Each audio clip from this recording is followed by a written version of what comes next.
ಮಾಲಿಂಪುರದಲ್ಲಿ ಇಬ್ಬರು ಸಹೋದರರ ಬರ್ಬರ ಕೊಲೆಯಾಗಿದೆ.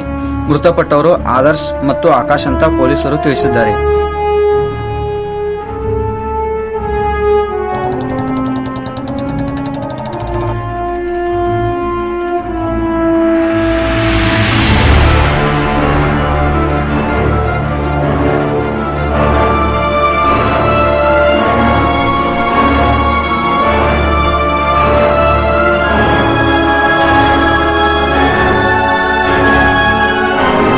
ಏನಾದರೂ ಕ್ಲೂ ಸಿಕ್ತಾ? ಒಂದು ಬಲ್ಬ್ ಸಿಕ್ಕಿದೆ ಸರ್, ಅದ್ರ ಮ್ಯಾಗ ಫಿಂಗರ್ ಪ್ರಿಂಟ್ ಇದೆ, ಅಲ್ಲಿ ಇಟ್ಟಿದೆ ಸರ್.